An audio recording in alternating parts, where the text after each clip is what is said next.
એ ત્યારે મગજના તરંગો કેવા હોય છે એ બધું આ બધા મનોવૈજ્ઞાનિકો શીખવાડે ને. હું ઓલા થેટા ને આન તેને એવું કંઈક બધા હોય છે અલગ અલગ એના તરંગો મગજના. તો પછી એકદમ સાઉન્ડ સ્લીપ, એમાં સ્વપ્ન પણ નહીં. અને પછી પાછો એક સમય આવે કે એનો ટાઈમ થાય ને, આંખ ખુલી જાય. કોણ જગાડે છે? કોઈ ના જગાડે તો એનો સમય થાય, આંખ ખુલી જાય. પાછા જાગૃતિમાં આળસ મરડી બેઠા થઈ અને પછી પથારીમાંથી ઊભા થઈને સીધા બાથરૂમમાં. આ જે સરકવાનું છે એક અવસ્થામાંથી બીજી અવસ્થામાં, કોણ લઈ જાય છે? યત સ્વપ્ન જાગર સુષુપ્તમ અવૈતિ નિત્યમ તદ બ્રહ્મ નિષ્કલમહમ. હું એ નિષ્કલ બ્રહ્મ છું. ન ચ ભૂત સંગ, मैं ये भूत संग यानी पांच भौतिक शरीर नहीं हूं. इसको मैं मानना ये अज्ञान है. न ये मैं हूं न ये मेरा है. यह सत्य हमारे शास्त्रों ने हमको समझाया है. તો આવી રીતે વહેલી સવારના પરબ્રહ્મનું ચિંતન કરી અથવા તો આત્મચિંતન કરી અને શરૂઆત કરવાની. જ્યાં લગી આત્મા તત્વ ચીન્યો નહીં ત્યાં લગી સાધના સર્વ જૂઠી, નરસિંહ મહેતા કહે છે. અને જૂની સંતવાણીમાં આત્માને ઓળખ્યા વિના રે એ લખ 84 નહીં તો મટે હોજી. આ તારી ભ્રમણાને ભાંગ્યા વિના રે એ ભવના ફેરા નહીં તો મટે હોજી. હંસલો ને બગલો રે ઈ રંગે રૂપે એક છે. હંસલો એના આહાર થકી ઓળખાય રે.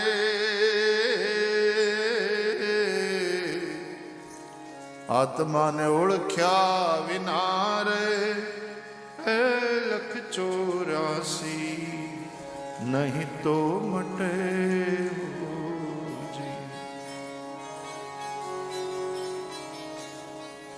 એક જણાએ છે ને થોડો નાસ્તિક, એટલે નક્કી કરી લીધો કે આ બધા બાવા સાધુને જે ધંધો લઈને હાલી નીકળ્યા છે ને ભગવાનને નામે, આ દુકાન મારે બંધ કરાવી દેવી છે. એટલે એક સાધુની પાસે ગયો, ત્યાં જઈને બેઠો.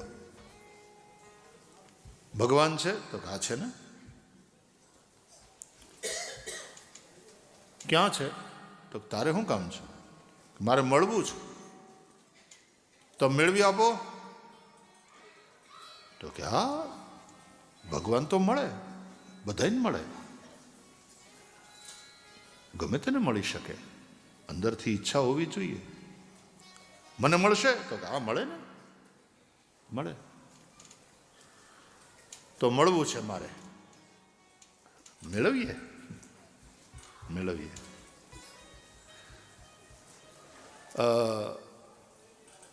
તારું નામ સરનામું?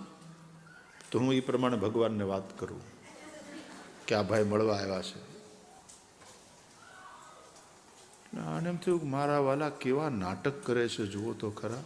એવી રીતના બોલે છે કે જાણે અંદરના રૂમમાં હોય ભગવાન, અને આપણને હમણાં એ સેક્રેટરી થઈને જાણે એના બોસને મેળવવાના હોય એવી રીતે વાતો કરે. એટલે એણે પોતાનું કાર્ડ આપ્યું, વિઝિટિંગ કાર્ડ. લ્યો આ મારો પરિચય.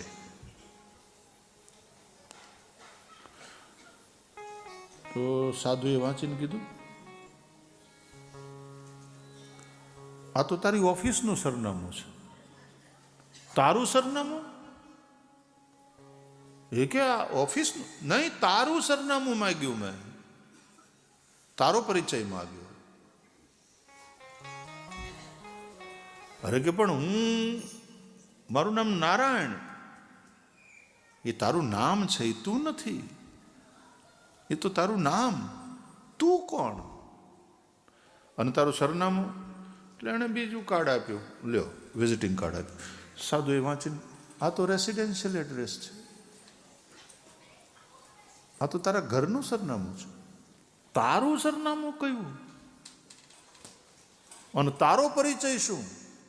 ભગવાન મને પૂછે કે ભાઈ કોણ મળવા આવ્યું તો મારે કહેવું તો પડે ને, પરિચય તો આપવો પડે ને. તારો પરિચય શું અને તારું સરનામું શું? લોલો કે તમને આપ્યું તો નહીં, એક ઓફિસનું સરનામું છે, એક રેસિડેન્સનું સરનામું છે. તારું સરનામું કયું?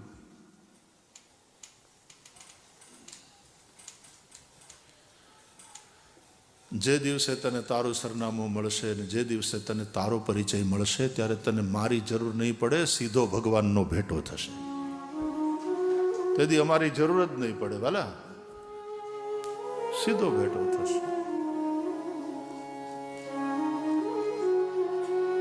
આ તું છો, આવી તારી જે ભ્રમણા છે ને, તારી ભ્રમણાને ભાંગ્યા વિના રે એ 1,84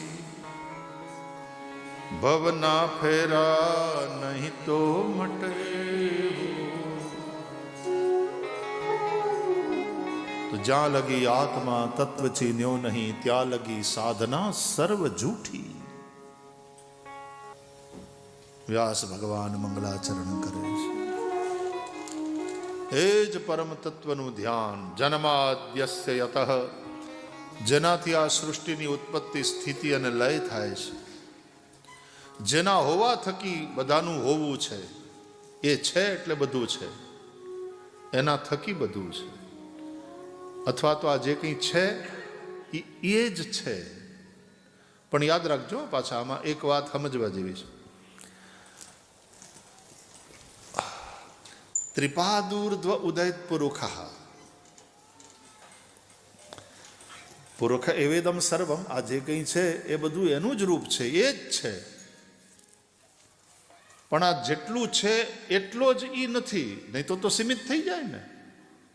એ ચતુષ્પાદ પુરુષ છે અને એમાંનું આ જે કંઈ દેખાય છે તમને, તમારા મન બુદ્ધિ ઇન્દ્રિયોથી અનુભવમાં આવે છે, એ તો એનો એક જ ચરણ છે. એના 3 ચરણ, ત્રિપાદસ્ય અમૃતમ દિવી, એ તો અમૃત લોકમાં છે. આ શું છે? મર્ત્યલોક. પૃથ્વીને શું કહેવાય?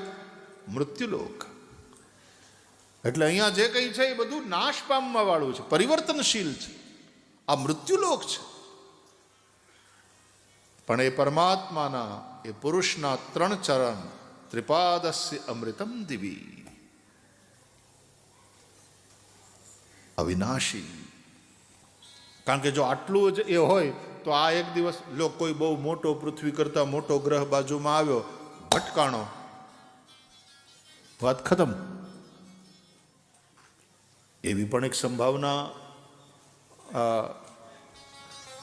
અવકાશ વિજ્ઞાનીઓ એ કહે છે ને કે બહુ કોઈ મોટો ધૂમકેતુ કે આવી રીતનું આવે ને પૃથ્વી ઉપર જો પડે, એ તો અમુક લાખ કે અમુક હજાર માઇલ દૂરથી આમ પસાર થઈ જાય એટલે વાંધો નથી આવતો, અને એટલા માટે લાખો વર્ષો થયા પૃથ્વી બચેલી રહી છે. પણ જો કોઈક દિવસ કોઈક ભટકાણું, એરોપ્લેને નથી ભટકાતા આકાશ, એમ જો કંઈક અવકાશી 2 ગોળા ભટકાણા તો પૃથ્વીનો કચર ઘાણ નીકળી જાય. તો આ તો બધું મટી જવા વાળું છે, નાશવંત છે. પણ પરમાત્મા એ નશ્વર નથી. આ બધું મટી જાય એટલે ભગવાને મટી જાય એવું નથી. ત્રિપાદસ્ય અમૃતમ દિવી, એના 3 ચરણ તો એ અમૃત લોકમાં છે, આ મર્ત્યલોક છે. મગફળી હોય ને, મગફળી, હવે મગફળીના દાણામાંથી એ વાવો એટલે છોડવા થાય અને પછી એને માંડવી લાગે, ઠીક હે. પછી એનો પાક લે ને એટલે એમાં મગફળી હોય, મગફળીથી મગફળી પ્રગટ થાય, એકમાંથી અનેક થાય, એક બીજમાંથી અનેક બીજ થાય પણ એ એક કલેવર લઈને ફોફા, માંડવીના ફોફા, એમાં એ સુરક્ષિત હોય. પછી ફોફા આપણે ફેંકી દઈએ અને મગફળી આપણે સ્વીકારીએ. એ પ્રગટ થાય ને ત્યારે એના રક્ષણ માટે એવું ફોફું, એમાં શરીર છે ને ફોફું જ છે. એક સમય એવો આવે પછી ફોફા પડ્યા રહે, આત્મા પરમાત્મા એક થઈ જાય.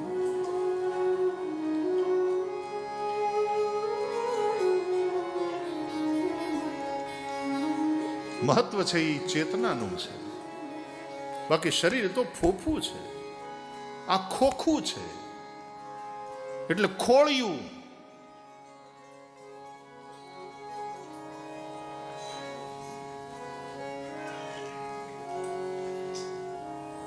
જે પરમાત્માના હોવા થકી આ બધાનું હોવું એટલે કે એક્ઝિસ્ટન્સ છે, અને જેના હોવા માટે બીજા કોઈનું હોવું જરૂરી નથી. જેનું હોવું, જેનું અસ્તિત્વ નિરપેક્ષ છે.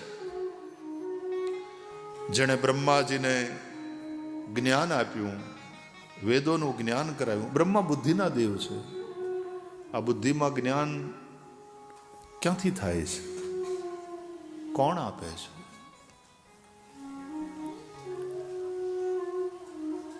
સવારના તમે જાગો અને જેમ કમ્પ્યુટર ઓન થાય ને અને સ્ક્રીન ઉપર બધું દેખાવા માંડે, એમ બુદ્ધિ બધું યાદ આવવા માંડે. મેમરી ચિપ હોય ને, આ ચિત્ત છે એ મેમરી ચિપ છે તમારી, એમાં બધી મેમરીઝ સચવાયેલી હોય. મન એટલે ઇમોશન્સ, ભાવનાઓ. બુદ્ધિ એટલે તર્ક માટેનું પ્રોસેસર.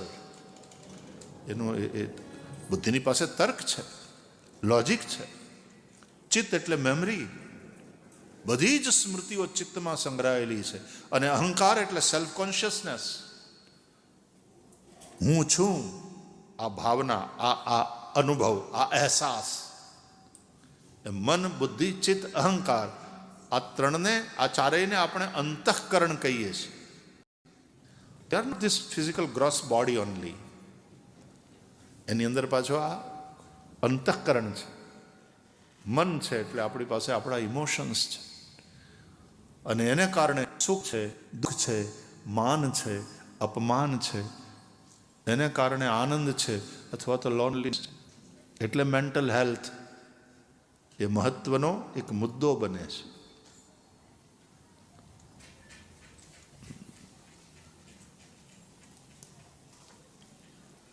જો મન ન હોય તો આ કોઈ સમસ્યા જ ન હોય. મન છે એટલે સુખ પણ છે, દુઃખ પણ છે, માન છે, અપમાન છે, હર્ષ છે, શોક છે, રાગ છે, દ્વેષ છે. આ બધા દ્વંદ્વો મનને કારણે છે. અને એટલા માટે આપણા શાસ્ત્રોમાં મનનું બહુ મહત્વ માનવા આવ્યું. મનુષ્યાણામ કારણમ બંધ મોક્ષયો. બંધન અને મુક્તિ એ બંનેનું કારણ છે મન. ભગવાન ભગવદ્ ગીતામાં વિભૂતિ યોગમાં કહે છે, ઇન્દ્રિયાણામ મનશ્ચાસ્મી. ઇન્દ્રિયોમાં મન હું છું. આવું મહત્વ છે મનનું. તો મન છે એટલે આ બધી ભાવનાઓ છે.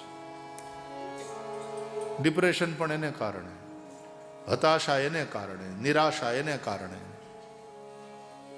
જો મન ન હોય તો આવું કઈ હોય જ નહીં. તો મન હોવું જ ના જોઈએ. મન નહીં હોય ને તો પાછું તમારું આખું જીવન ખાલી રેખાચિત્ર થઈ જશે. રેખાચિત્ર એટલે ખાલી લાઈન દોરવાની, પણ મન છે એટલે તો એ કલરફુલ ચિત્ર છે તમારું જીવન. તો મન તો હોવું જ જોઈએ. મન એ ભગવાનની વિભૂતિ છે.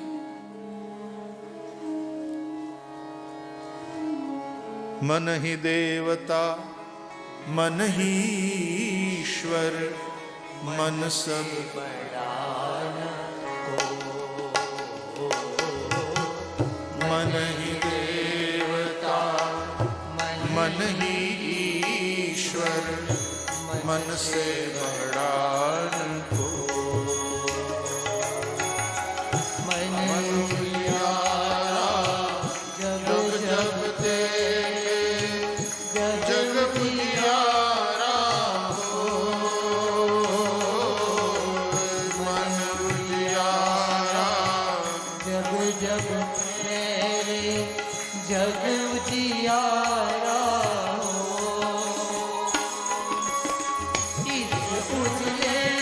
दर्पण पर प्राणी, उजले दर्पण पर प्राणी, धूलन जमने पाए, तुरा मन दर्पण कहलाए, तुरा मन दर्पण कहलाए।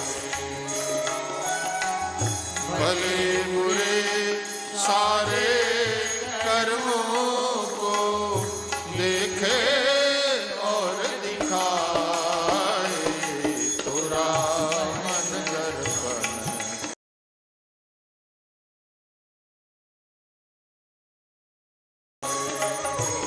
तुरा मन दर्पण कहलाए, तुरा मन दर्पण। मन ही देवता मन ही ईश्वर, मन से बड़ा न कोई। मन उजियारा जब जब फैले तो जग उजियारा हो। मन ही नहीं हो तो तुम्हारा होना न होना। खाली अन्नमय कोश होय, प्राणमय कोश होय, पण मनोमय कोश न होय, પછી વિજ્ઞાનમય કોષ ન હોય, આનંદમય કોષ। આ 5 કોષ છે। આપણું સાયન્સ જુઓ, આ ધર્મનું વિજ્ઞાન। પંચકોશી જીવ છીએ આપણે। પહેલો કોષ અન્નમય, એને કારણે આપણું ફિઝિકલ એક્ઝિસ્ટન્સ છે।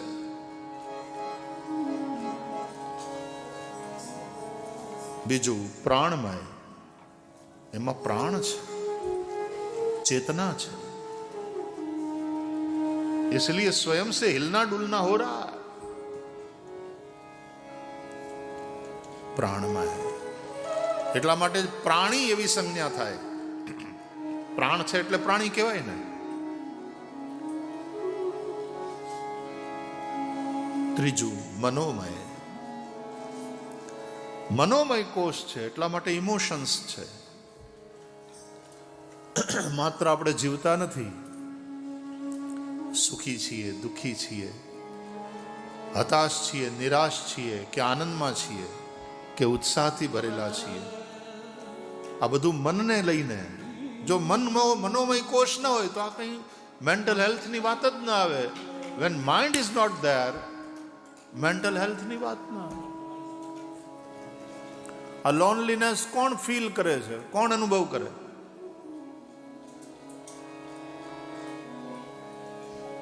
मनोमय कोश।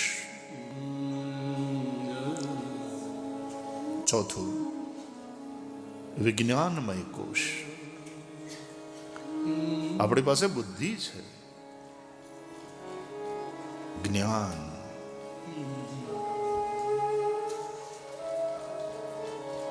થોડી ઘણી બુદ્ધિ તો બીજા બધા પ્રાણીઓમાં છે।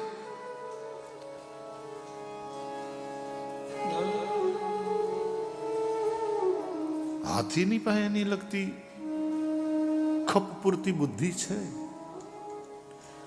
હાથી બહુ યાદ રાખે, હાથી પણ જબરો બદલો લે।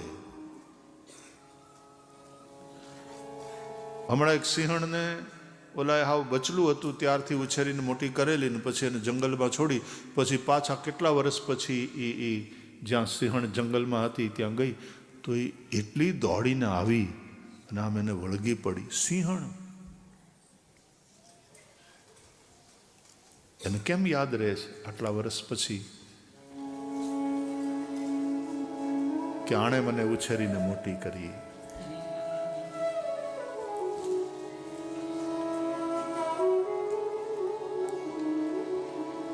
વિજ્ઞાનમય કોશ.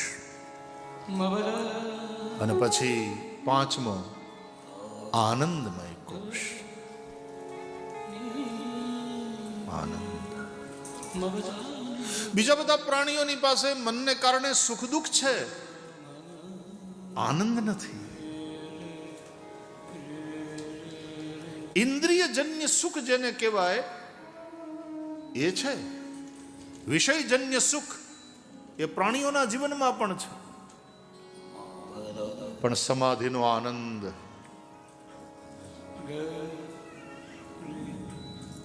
ભગવાનના નામનું સંકીર્તન, સત્સંગ, કથા, એનો આનંદ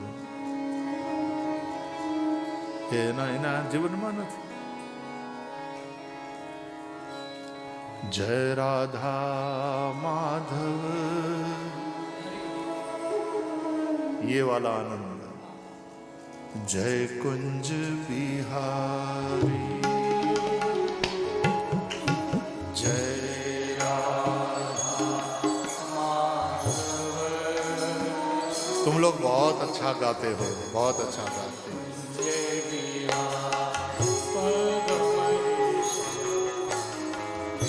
जय राधा माधव जय कुंज बिहारी. जय राधा माधव जय कुंज बिहारी. जय गोपी जन वल्लभ जय गिरिवर धारी. जय गोपी जन जय गिरिवर धारी. जय गोपी जन वल्लभ जय गिरिवर धारी. जय गोपी जन जय गिरिवर धारी. जय राधा माधव जय कुंज बिहारी.